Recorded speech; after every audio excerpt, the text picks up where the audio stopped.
Sambit Patra, Bombay high court ने कल क्या क्या कहा है जब इस मामले की सुनवाई हुई है और इस पर रोक लगाई गई है कि आगे तोड़फोड़ मत कीजिए। संबित पात्रा, और दूसरा सवाल मेरा आपसे यह कि क्या आप लोग मौका देखकर कूद पड़े हैं क्योंकि शिवसेना अब आपके साथ नहीं है, तो आपको लग रहा है कंगना के जरिए शिवसेना पर बंदूक तान ली जाए? संबित, पहला सवाल आपका कि हाईकोर्ट ने क्या क्या कहा है। बाई चांस मैं वो सारे कागज लेके भी बैठा था और बताना चाहता था। Paragraph number 6, we find the above conduct of municipal corporation of greater Mumbai highly deplorable, बहुत ही निंदनीय। उसके बाद उन्होंने क्या कहा है, paragraph number 5, the matter was called out at 12:30, however for first 10 minutes none appeared from the Maharashtra Corporation, Mumbai Corporation, despite notice being served on them by the petitioner advocate। 10 minute तक कोई आया ही नहीं। उसके बाद court कहती है कि जिस प्रकार से time waste, since the court was of the view that MCGM is trying to waste the time of the court, time waste करना चाहती है, and meantime anyhow demolish the premises, इसलिए कोर्ट कहती है कि हमने कहा तुरंत फोन करिए म्युनिसिपल कॉर्पोरेशन के कमिश्नर को, और कमिश्नर ने जानबूझ के अपना सेलफोन ऑफ कर रखा है। यहां पर पैराग्राफ नंबर 5 में, the court associate of insistence tried to call up the municipal commissioner whose cell phone was continuously switched off। बहुत सारी चीजें कही हैं। बड़ी बात यहां पर पैराग्राफ नंबर 4 में कहा गया है, the sketch shown in the notice is extremely unclear and the unauthorised works can not at all be seen in the sketch. जो स्केच के बारे में यह बताया जा रहा है उसमें कोई अनऑथराइज्ड कंस्ट्रक्शन नहीं देखा जा सकता है। और कंक्लूडिंग पैराग्राफ नंबर 9 में क्या कहते हैं, we cannot help but mention here that if the municipal corporation Greater Mumbai would act with similar swiftness qua the numerous unauthorized constructions in the city would be a completely different place to live in। अगर इसी प्रकार तत्परता दिखाई होती मुंबई के municipal commissioner ने तो आज मुंबई का चित्र ही अलग होता। ये जस्टिस ने कहा है, ये कोर्ट ने कहा है। अब मैं विषय पे आता हूं। देखिए, आप इसे अन्यथा मत लीजिएगा।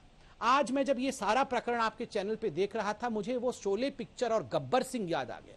गब्बर सिंह वो जो बेल्ट निकाल करके चलता है और कहता है ना, कितने लोग थे, कितने लोग थे। वो कहते हैं बस एक महिला थी, एक महिला और तुम इतने लोग, और तुम वापस आ गए। क्या सोच रहे थे सरदार तुम्हें शाबाशी देगा?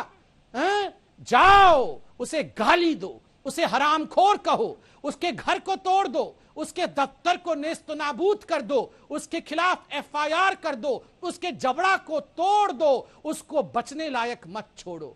हां, आज हम उस एक अकेली महिला के डिफेंस में उतर के आए हैं, और मुझे लगता है यहां बैठे जितने भी व्यक्ति और जितने भी आपके व्यूअर्स सुन रहे होंगे वो सब उनके डिफेंस में उतर के आएंगे।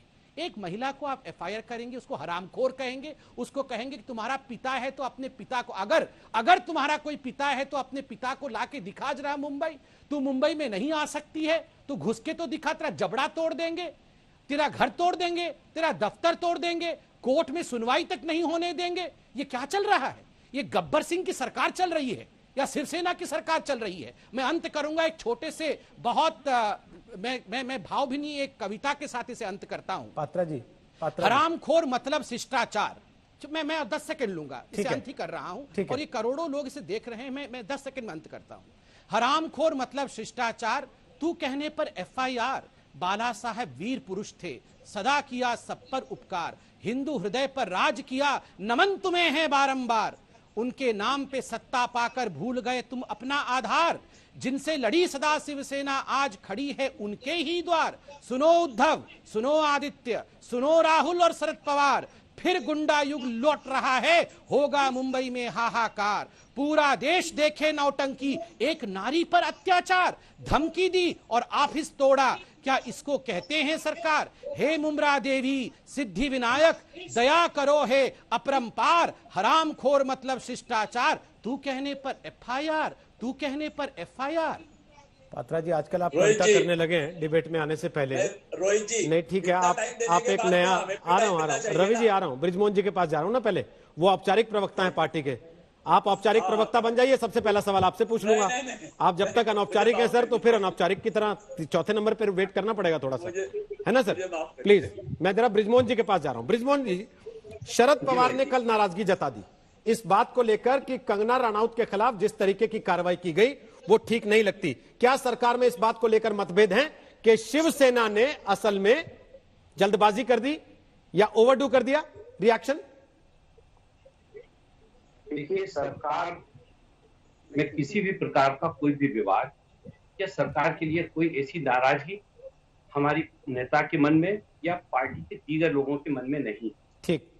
एक शरद पवार जी एक बहुत वरिष्ठतम राजनेता हैं और अभी महाराष्ट्र की तीनों पार्टियों में उनकी जो भूमिका है गाइड, फ्रेंड एंड फिलॉसफर के रूप में, वो हमेशा सचेत करते रहते हैं, बोलते रहते हैं, बताते रहते हैं।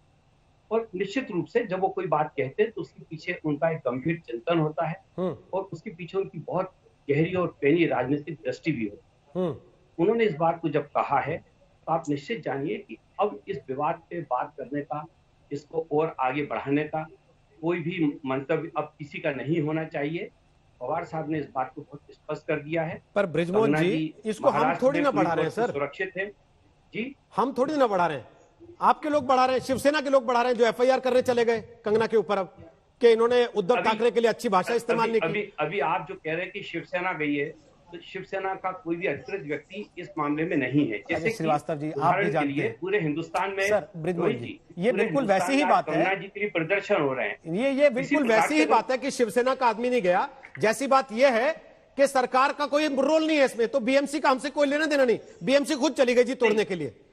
देखिए अभी और चार बात होती है तो लगता है कि बदले का काम है, सीधा साधा नहीं। रोहित जी, अभी जो माहौल था उस माहौल में इस प्रकार की कोई भी गतिविधि निश्चित रूप से सरकार से ही जोड़ी जाएगी और इसके लिए हम सब लोगों को सचेत रहना चाहिए था, इसका हमको ध्यान रखना चाहिए था, इसमें कोई अन्यथा बात नहीं है। नमस्कार, मैं हूं अंजना ओम कश्यप। हमें उम्मीद है ये वीडियो आपको पसंद आया होगा।